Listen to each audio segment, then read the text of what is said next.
안녕하십니까. 네, 반갑습니다. 어, 아까 이제 잠깐 언급을 하셨는데, 우리 김명균 형제님과 자매님, 그, 주병 생활을 오래 하셨어요.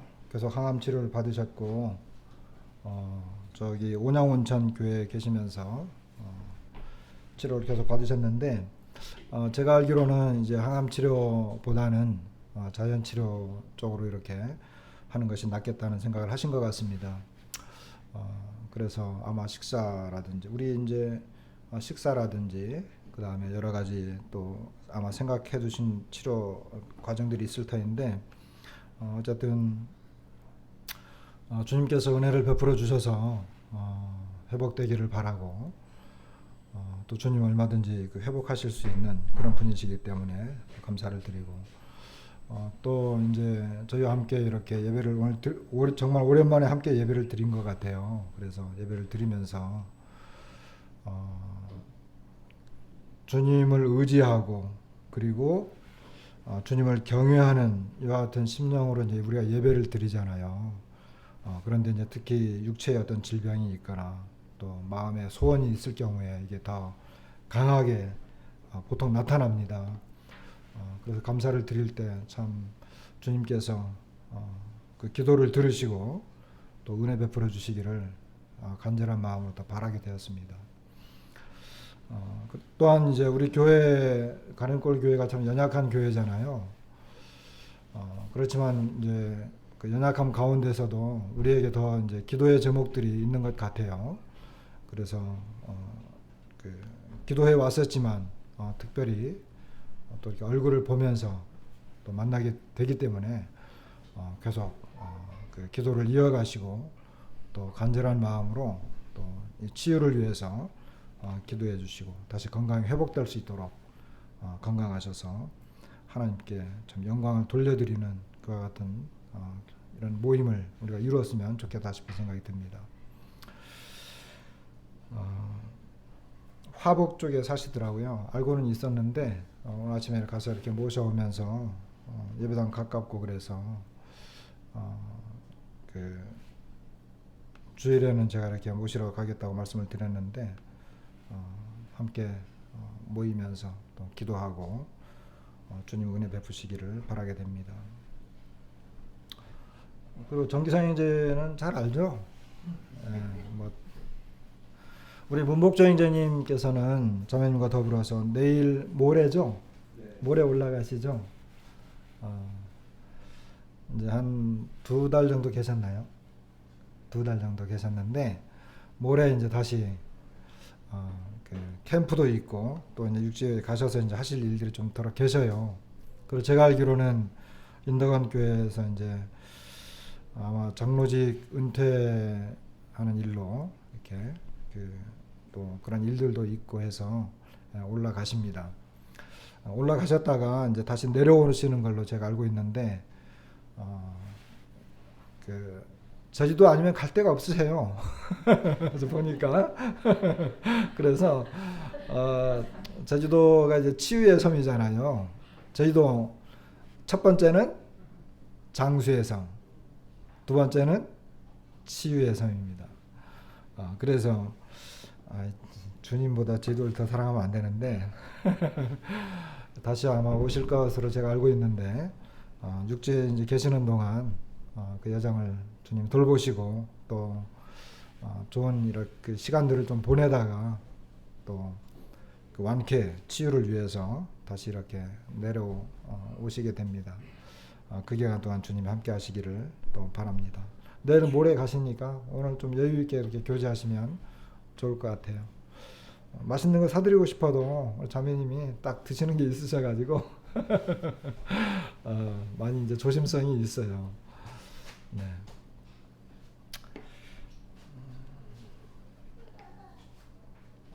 우리가 이제 마태복음을 계속 보고 있습니다. 마태복음 보고 있습니다.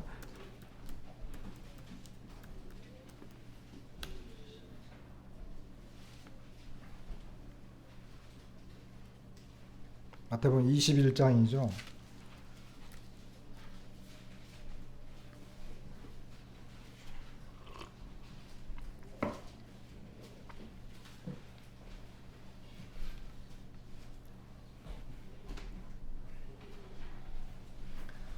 주님께서 이제 예루살렘에 들어가셨고, 예루살렘에 들어가시면 어떤 일이 이제 생길 것 우리가 알고 있고, 그리고 주님의 대적들이 이렇게 막 일어나고 있기 때문에 이 내용들이 이렇게 쭉 진행되어지는 걸 보면 많이 이제 그 구원받은 우리로서는 주님이 참 이런 과정을 겪으셨구나 이런 생각이 들어요.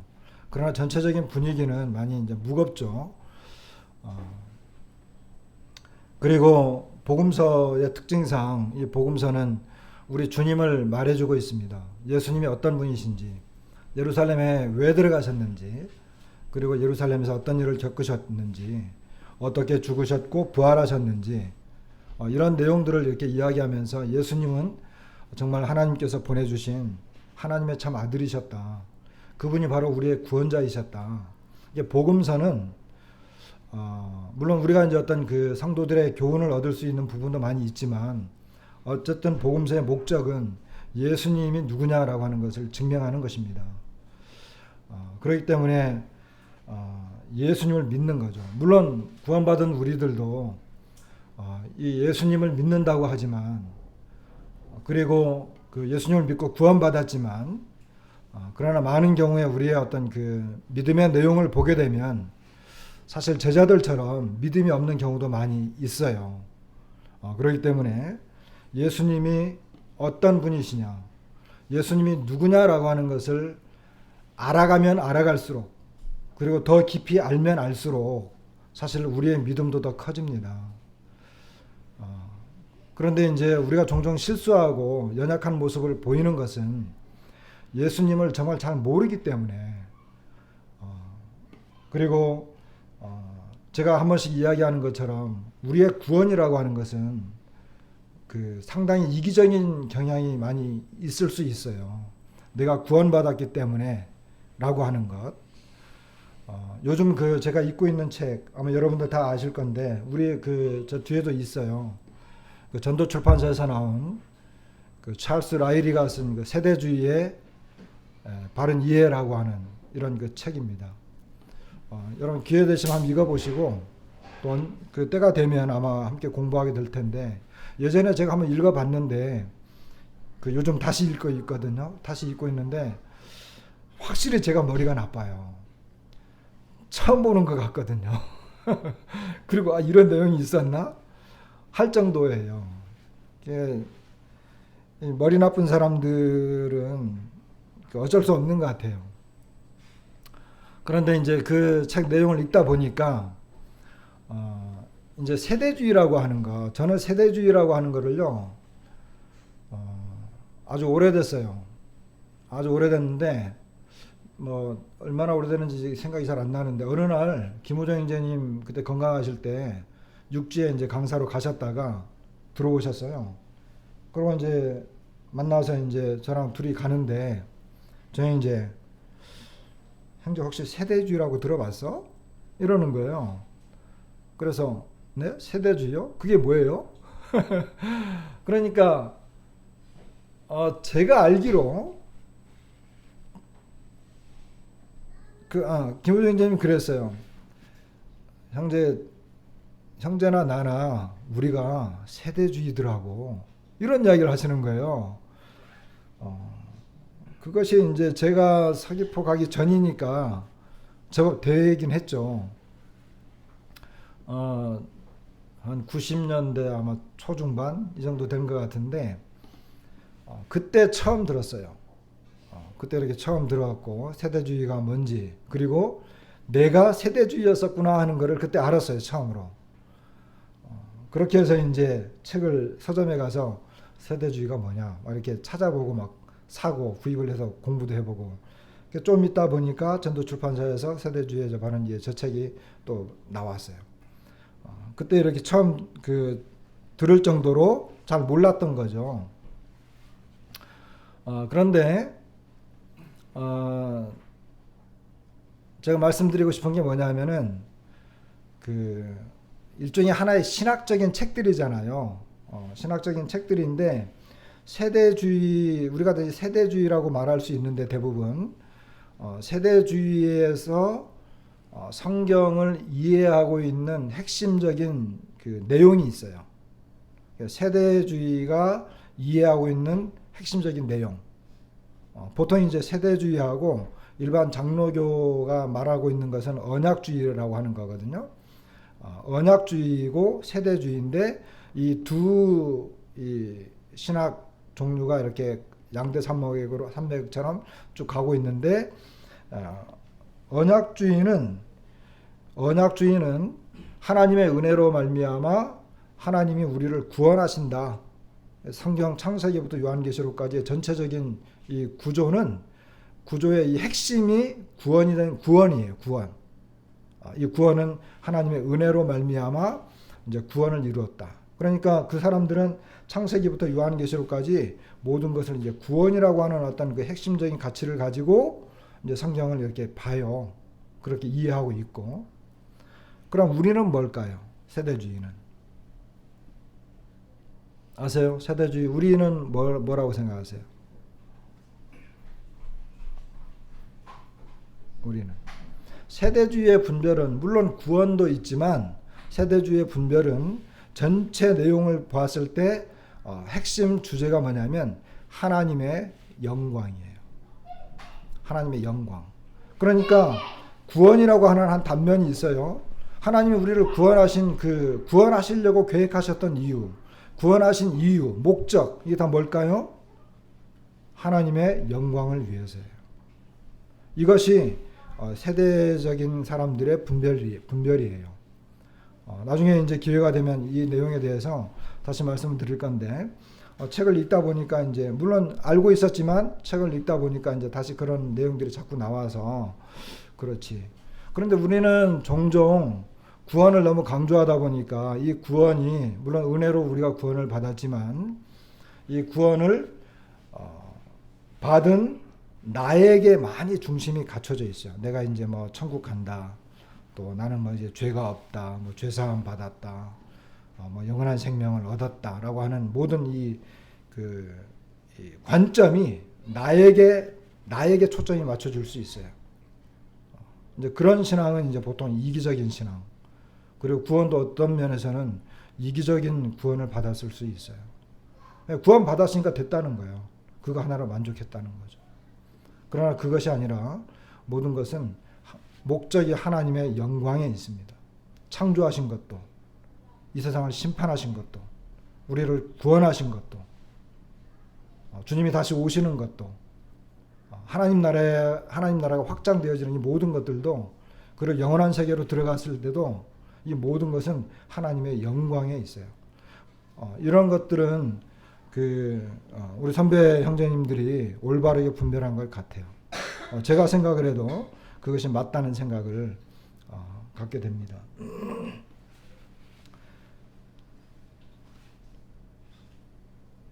이제 그런 내용을 좀 생각을 하시면서 오늘 이제 21장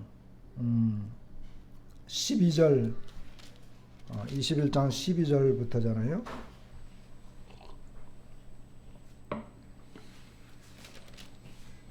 17절까지 한번 교독을 한번 해보겠습니다. 12절부터 17절까지 제가 먼저 읽겠습니다. 예수께서 성전에 들어가사 성전 안에서 매매하는 모든 사람들을 내쫓으시며 돈 바꾸는 사람들의 상과 비둘기 파는 사람들의 의자를 둘러 엎으시고 그들에게 이르시되 기록된 바 내 집은 기도하는 집이라 너희를 받으리라 하였거니 너희는 강도의 소굴을 만드는도다 하시니라. 맹인과 저는 자들이 성전에서 예수께 나오매 고쳐주시니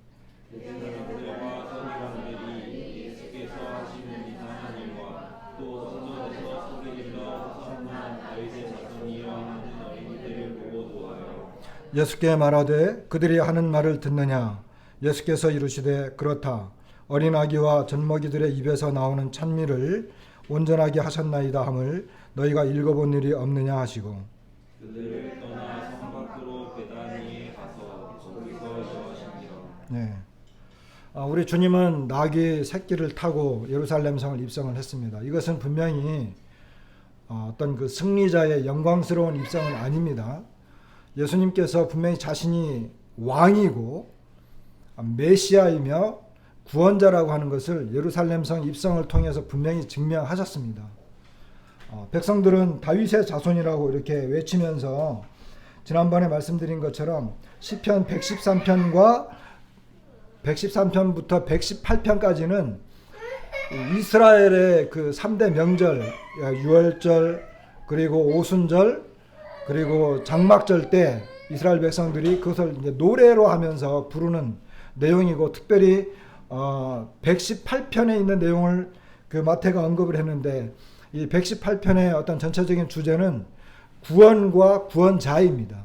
고통을 받고 있는 이스라엘 백성들이 어떻게 구원을 받는지, 그리고 그 구원하시는 그 구원자의 정체가 무엇인지, 이와 같은 내용들을 이 사람들이 계속 노래하고 명절 때마다 찬송을 하고 그렇게 했는데, 실제로 예수님께서 오셨을 때 그때가 이제 유월절이었기 때문에 이 시편 118편을 노래하면서 다윗의 자손, 그리고 주님의 이름으로 오시는 이 여호와의 이름으로 오시는 거잖아요. 신약 성경에서 주의 이름으로 바뀌어졌지만 여호와의 이름으로 오시는 이 우리를 구원하소서 호산나, 이것이 이제 그 노래로만 이어졌지만, 사실 그 백성들은 그들이 계속 명절 때마다 부르는 노래이고, 그 노래의 주인공이 왔을 때 온전히 다 깨닫지는 못했죠.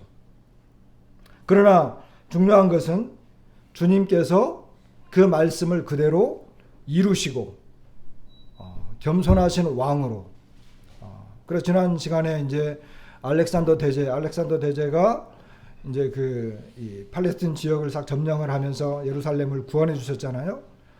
그런데 이제 이방인을 통해서 예루살렘이 구원을 받았는데, 이방인을 통해서 예루살렘이 구원받은 것처럼 이제 그 구원자이신 예수 그리스도는, 알렉산더는 아마 당당하게 입성을 했겠지만 예수님은 겸손하신 분으로서, 왕이시지만 겸손하신 분으로서 예루살렘 성을 입성을 하셨다라고 하는 내용을 했는데, 오늘 본문에 있는 이 말씀은 드디어 이제 성전에 들어가시는 내용입니다.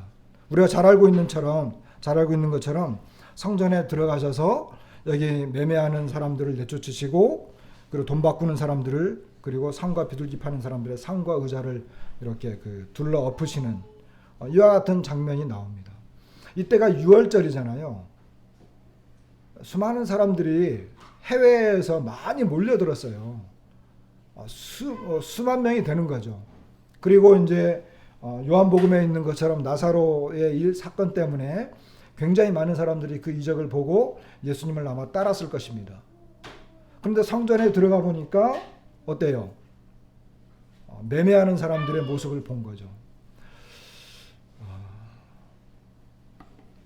해외에서 많은 유대인들이, 그리고 특별히 이방인들이 예루살렘 그 유월절을 드리기 위해서, 지키기 위해서 몰려들었어요.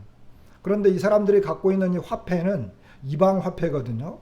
이방 화폐에는 대체적으로 다 이방의 어떤 신상이나 어떤 왕의 어떤 그림과 형상들이 그려져 있어요.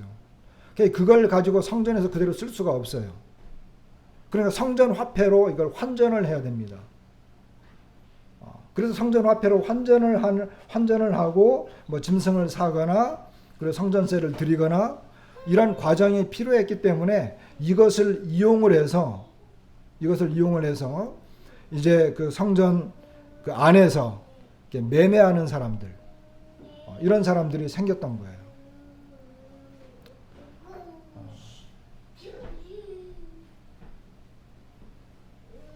그런데 이 내용을 보게 되면 우리 주님께서 특별히 내 집은 기도하는 집이다, 이 말씀은 이제 이사야서 56장에 나오는 말씀이잖아요. 그리고 강도의 소굴이라고 하는 것은 예레미야서에 나오는 말씀입니다. 수많은 이방인들이 몰려들었어요. 그리고 하나님 앞에 예배드리기 위해서 성전으로 이렇게 나왔습니다. 하나님의 성전은 예배하는 사람들로 이렇게 가득 차고 예배하는 사람들이 이렇게 몰려들고 있는데 그것을 이용을 해가지고 이 사람들은 자기의 어떤 그 유익을 그리고 자기의 이익을 챙기는 이와 같은 것들을 본 것입니다. 그런데 제가 볼 때 주님께서 장사하고 그리고 어떤 자기 이익을 챙기는 이와 같은, 물론 요한복음에는 내 집으로 장사하는 집을 만들지 말라 하는 그런 말씀이 있어요. 그러나 이제 마태복음에 나와 있는 이런 내용만을 봤을 때는 제 생각에는 우리 주님께서 그 장사하는 사람들을 물론 책망하시고 그 이렇게 상을 엎으시고 막 그런 내용들을 하긴 하셨지만 주님의 마음에는 하나님의 이 성전을 향해서 예배 드리러 오는 그 수많은 이방인들과 그리고 유대인들, 해외에 살고 있던 이 수많은 유대인들 그리고 특별히 이방인들이 하나님의 성전에서 예배 드리려고 하는 그 하나님을 향한 경외심 그리고 예배 드리려고 하는 이와 같은 그 예배자의 마음과 그 행동들이 이런 사람들 때문에 걸림이 됐다는 거예요. 환전을 해야 되잖아요. 그리고 이 더 비싼 가격의 짐승을 사야 되잖아요. 그리고 막 복잡하게 만들어진 그런 것들 때문에 이제 그런 어떤 이 현상들이 생긴 거예요. 쉽게 말하면 제주도에 여행을 왔는데 와 보니까 숙박비도 비싸. 뭐 렌트를 했는데 렌트도 하루에 한 20만 원씩 해. 식당에 갔더니 불친절해. 그러니까 아름다운 섬을 보고 이 제주도를 기대하는 마음으로 왔는데 제주도에서 막 바가지를 막 씌우는 거예요. 그럼 어때요? 그러면은 제주도에 온 어떤 이런 그 기분이 나다가도 이게 좀 많이 마음이 상하잖아요.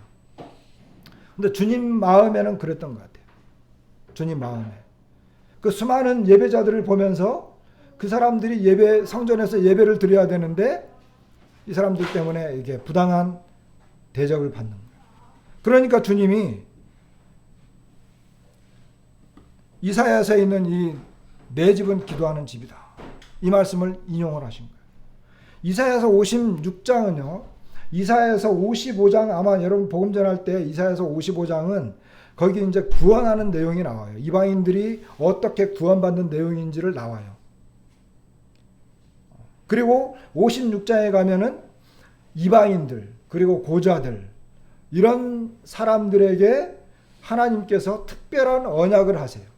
그들이 드리는 그 예물과 제물 그리고 그들을 받아주시겠다라고 하는 이 짧은 내용이지만 이방인들을 연락하시는 하나님의 그 약속이 나와요. 그러면서 이 56장에 가면은 이방인들도 하나님 앞에 예배 드릴 수 있고 그리고 하나님께서는 그들을 특별하게 그들의 이 모든 것들을 연락해 주시겠다라고 하는, 제가 이런 이야기 하니까 별로 실감이 안 나죠.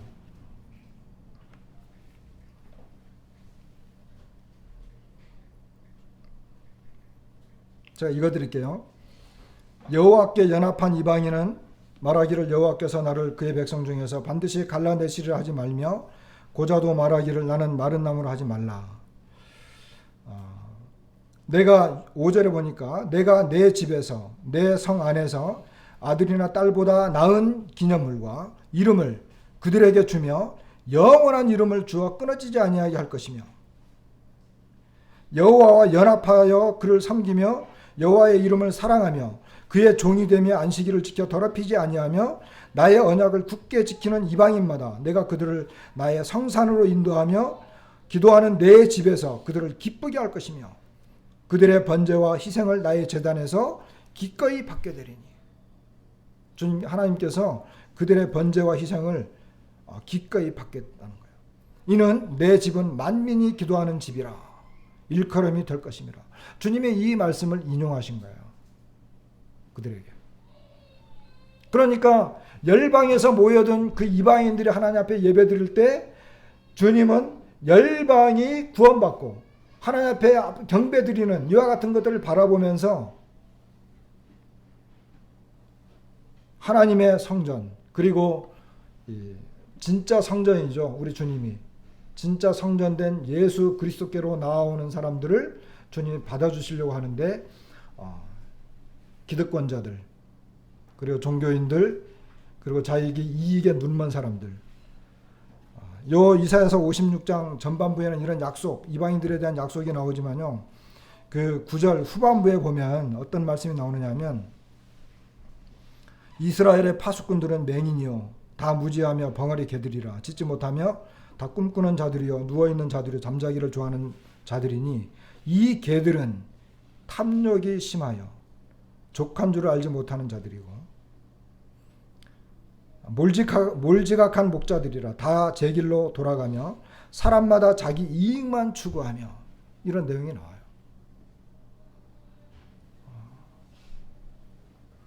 그렇기 때문에 주님께서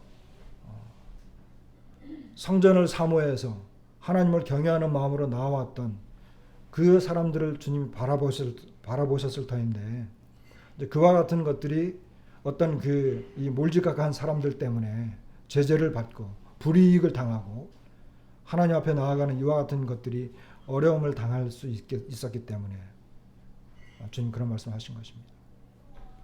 우리 형제 자매님들, 이것은 그때 당시 사건이지만 우리가 교회를 한번 생각해 보십시다. 그리고 우리 자신을 한번 생각해 보십시다.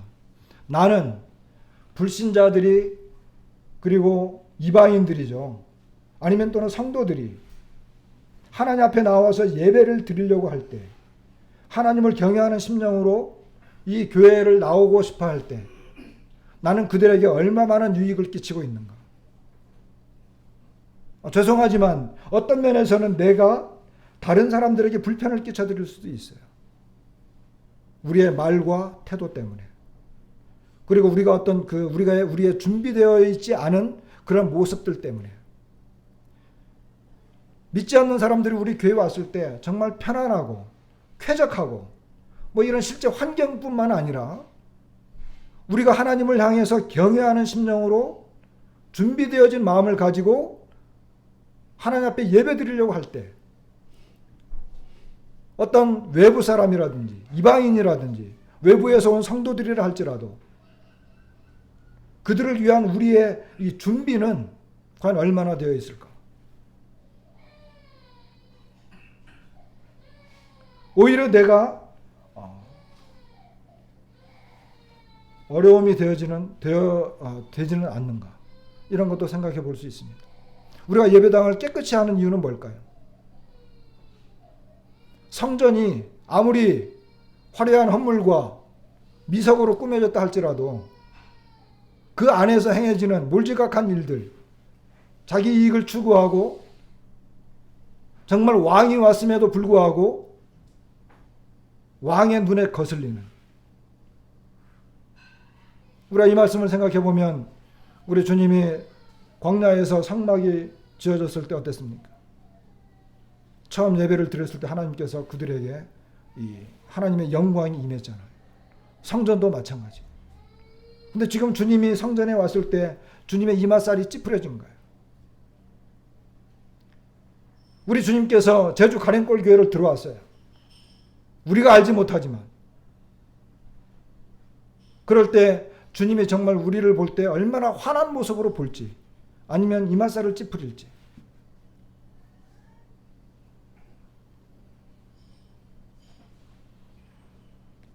우리가 그와 같은 것들을 여기에서 교훈을 받을 수 있는 것입니다. 그렇기 때문에 어느 것 하나 그냥 이렇게 대충 넘어갈 수 없어요. 저는 이렇게 복장이나 이런 거에 대해서 이렇게 크게 관여하진 않지만, 왜냐하면 우리가 적어도 기본적인 양식이 있기 때문에 다른 사람들을 이렇게 배려하고, 물론 우리 성도님들 잘하고 계십니다. 그래서 예배에 합당한 이런 차림이라든지 다른 사람들에게 이렇게 불손한 모습을 보이지 않는 것, 그리고 우리의 표정. 제가 한 번씩 말씀을 드리지만 이렇게 성도님들 이렇게 들어오는데 환하게 웃으면서 이렇게 반겨주는 이와 같은 것들이 우리의 이 성령의 기쁨이 되죠. 그리고 교회 예배당에 들어오면 어때요? 그날 하루의 예배를 위해서 앞에서 조용히 기도하고 할 수만 있다면 1시간 30분 일찍 와서 뭐 뒷방이나 상담실이나 한쪽 구석에서 그날의 예배를 위해서 기도하고 준비하고 혹시라도 예배당에 이렇게 좀 이렇게 어지러워지거나 다른 사람들이 볼 때 이상하다라고 생각하는 것들 그런 것들이 있다면 의자 하나라도 줄을 맞춰놓고 쓰레기 하나라도 줍고 이런 것들이 굉장히 중요한 것입니다. 저는 그렇게 생각합니다.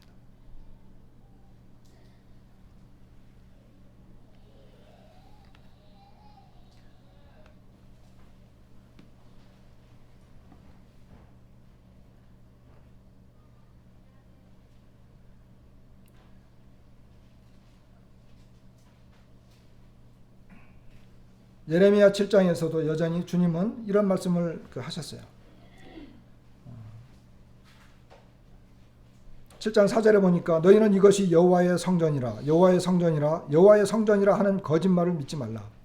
너희가 만일 길과 행위를 참으로 바르게 하여 이웃들 사이에 정의를 행하며 이방인과 고아와 과부를 압제하지 아니하며 무죄한 자의 피를 이곳에서 흘리지 아니하며 다른 신들 뒤를 따라 화를 자초하지 아니하면 내가 너희를 이곳에 살게 하리니 곧 너희 조상에게 영원 무궁토록 준 땅이니라. 9절에 너희가 도둑질하며 살인하며 간음하며 거짓 맹세하며 바알에게 분향하며 너희가 알지 못하는 다른 신들을 따르면서 내 이름으로 일컬음을 받는 이 집에 들어와서 내 앞에 서서 말하기를 우리가 구원을 얻었나이다 하느냐. 이는 이 모든 가증한 일을 행하려 함이로다. 11절 내 이름으로 일컬음을 받는 이 집이 너희 눈에는 도둑의 소굴로 보이느냐. 죄를 범하면서도 악을 행하면서도 우상 숭배를 하면서도 그들은 자신들이 구원받은 백성이라고 생각을 했습니다. 그리고 그와 같은 일들을 계속 하기 위한 하나의 변명거리로 삼았습니다. 이미 하나님께서는 그것을 성전으로 여기지 않았어요.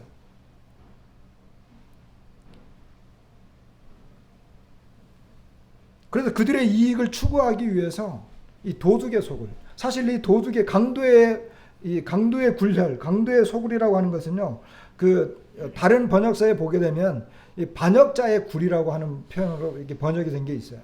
반역자의 굴. 그 사람들은 계속해서 하나님을 반역했죠. 그러면서도 하는 말이 뭐냐? 우리는 구원받은 백성이다. 하나님 우리를 버리지 않는다. 하나님 우리를 선택했기 때문에 우리는 선택을 받은 선민이다. 그러면서 이 이방인들을 멸시하고 고아와 과부를 멸시했습니다. 그들은 성전에서 온갖 악행을 저질렀습니다. 우상 숭배까지 했습니다. 우리 주님께서 예루살렘 성을 입성해 보니까 그와 같은 시각으로 보이는 거예요. 결국 이 예루살렘은 이제 40년 후에 멸망을 당하지 않습니까? 그래서 기득권자들이 갖고 있는 그 구원받았다라고 하는 그 생각 때문에 그들이 여전히 범죄하고 악행을 저지르면서도 자신들의 구원에는 문제가 없을 거라고 생각해서 이방인과 연약한 사람들을 멸시하고 학대하는 이와 같은 것들을 주님이 보실 때 얼마나 통탄했고 영광 가운데 광야에서 그 상막에 임했고 성전에 임했던 그 주님이 성전에 오셔서 이것을 다 뒤집어 엎을 수밖에 없는 이와 같은 상황을 초래한 것입니다.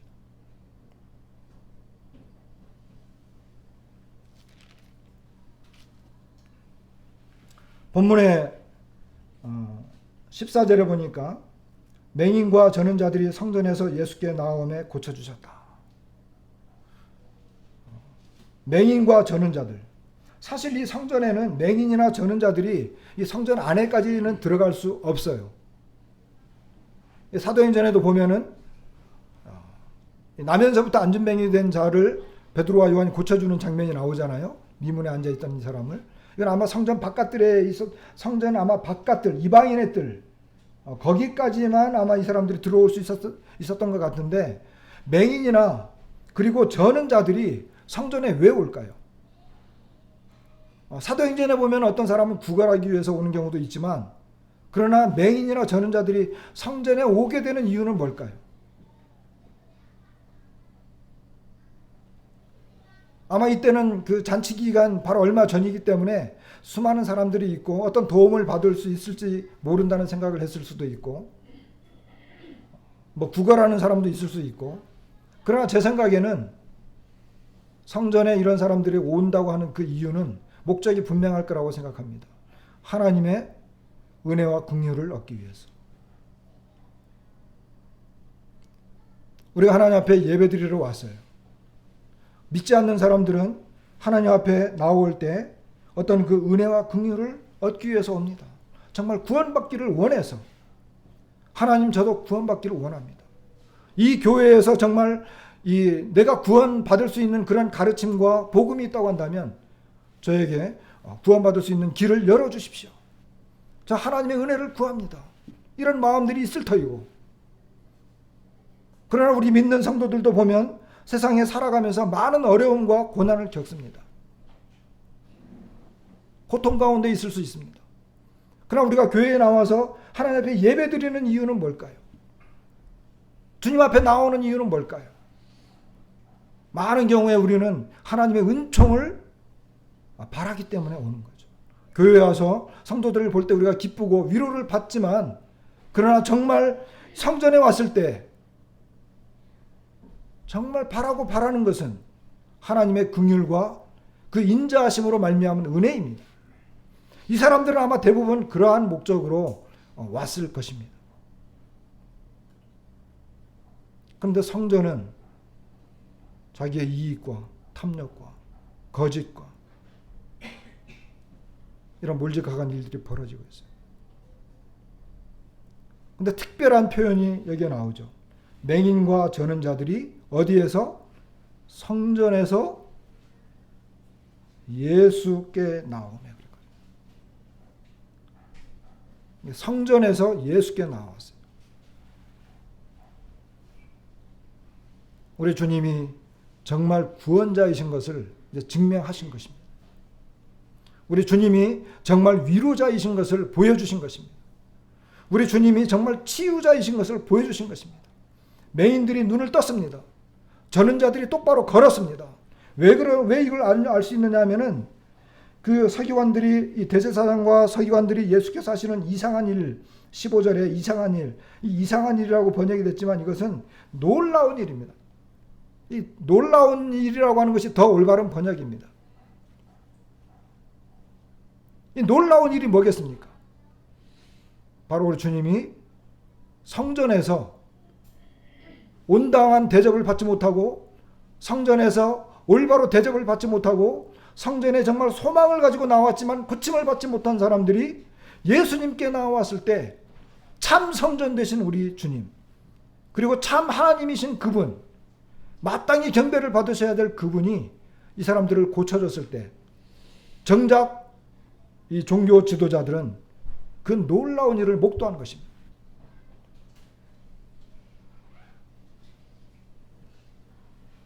그래서 진정한 치유와 은혜를 베푸시고 그들을 낫게 해주신 우리 주님이 자신이 메시아이고 구원자이시라고 하는 것을 이제 완전하게 증명하신 것입니다.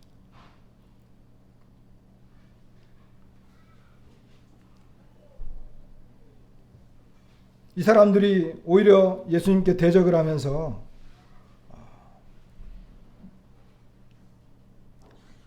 그들이 하는 말을 듣느냐. 이 15절 후반부에 보면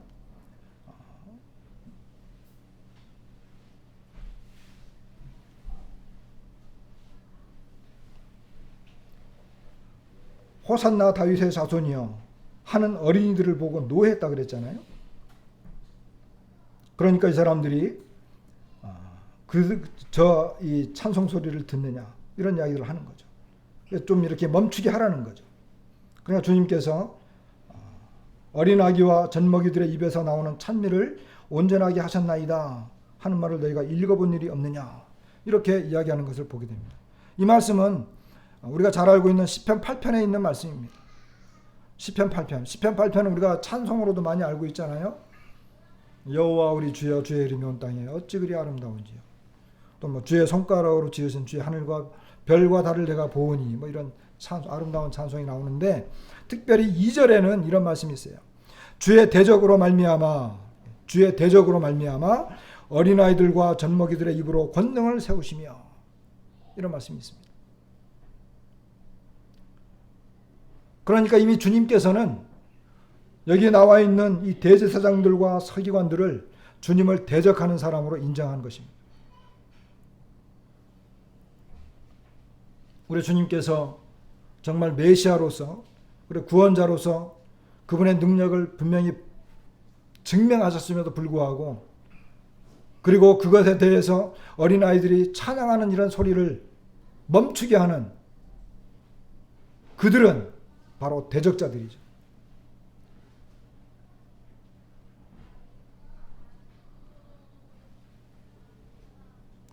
하나님을 찬양하는 소리를 멈출 수 있을까요? 이 세상에 그 누가? 하나님을 경외하고 하나님께 감사의 노래를 부르는 이것을 멈출 만한 피조물이 이 세상에 있을까요? 사탄이 그것을 가능하게 할 수 있을까요?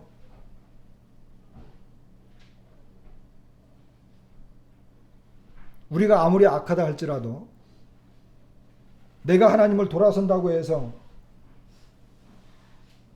하나님이 가리워지는 것은 아니에요. 온 세상이 다 등을 돌린다 하더라도 하나님을 찬양하는 소리를 멈출 수는 없는 것입니다.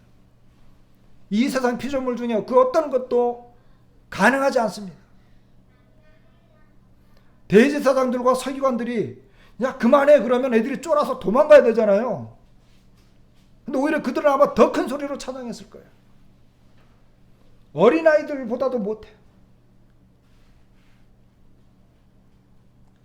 형제님들이 감사할 때마다 맨 뒤에서 우리 교회에서 제일 어린 꼬마가 아멘 할 때 기뻐요.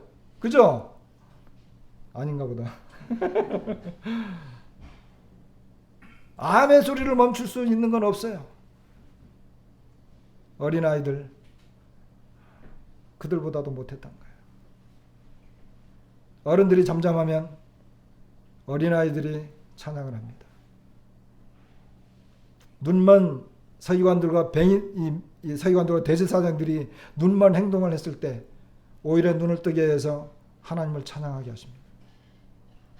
우리 주님은 마땅히 경배를 받으셔야 될 분이시고 또 그것을 증명하셨습니다.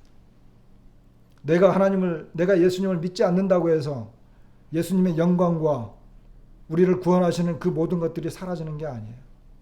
그 사람이 결정한 그대로 그 사람은 멸망길로 갈 뿐이지 우리 주님은 여전히 찬양을 받습니다.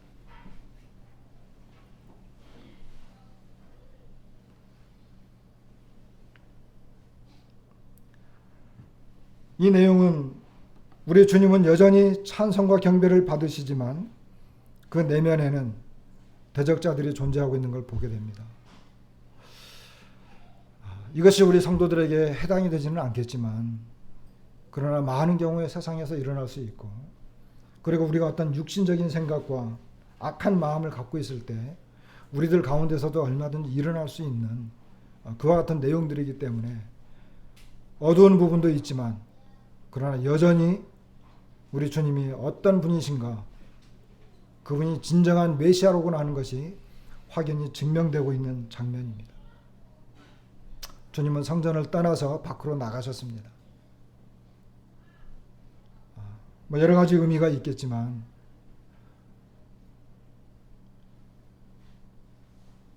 주님에게 성전은 더 이상의 성전이 아니다. 만일에 그렇다고 한다면 이 얼마나 슬픈 일이겠습니까? 그러나 주님은 오늘날 우리를 성전 삼으셨고, 그리고 우리가 모여있는 이 모임을 주님은 성전 삼으셨습니다. 그리고 주님은 우리를 결코 떠나지 않으시겠다라고 약속하셨습니다. 저는 예배를 드릴 때마다 늘 그 생각해요. 예전에는 그런 생각을 못했어요. 예전에는 제가 좀 부족하고 연약하기 때문에 내가 드리는 예배를 정말 주님이 받으실까? 그런 의심을 많이 한 적도 있어요. 그런데 이제 그런 생각을 지워버렸습니다. 예수 그리스도를 의지해서 우리 하나님께서 예수 그리스도를 연락하셨다고 한다면 예수 그리스도 안에 있는 사람들이 드려지는 예배는 어떤 상황, 어떤 연약함, 어떤 부족한 것, 미약한 것이 있다 할지라도 하나님은 기뻐하신다.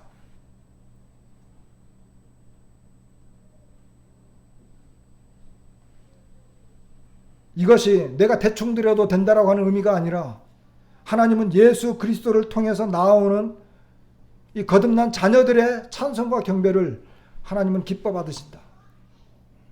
이렇게 생각을 하니까 제 마음에 굉장한 기쁨이 솟아났어요. 아, 그렇지. 하나님 앞에서 나는 늘 뭐 부족하고 연약하고 뭐 죄도 짓고 막 그러지만 그러나 내가 하나님 앞에 나와서 예배를 드릴 때 하나님은 예수 그리스도를 통해서 우리가 떡과잔을 통해서 예수님을 기억하면서 예수님을 기억하고 또 그 주님을 의지해서 하나님 앞에 나아가잖아요. 그럼 하나님 받지 않으실까요? 어떻게 생각하세요? 하나님 받으셔요. 받으셔요. 그것이 아무리 부족한 거라 할지라도 작은 것이라 할지라도 정말 죄송스러운 것이라 할지라도 하나님은 기뻐 받으신다는 것입니다. 이것이 우리를 기쁘게 하고 힘이 나고 위로가 되게 하는 거예요. 얼마나 놀라워요. 주님은 아마도 베세다 마리아 마르다 나사로 집에 가셨을 것 같은데 그곳에 그의 사랑하는 사람들이 있었기 때문에 그렇죠. 주님은 우리를 사랑하시고 우리를 결코 떠나지 않는다라고 하는 그 약속을 통해서 우리가 위로를 받게 됩니다. 말씀을 마치도록 하겠습니다.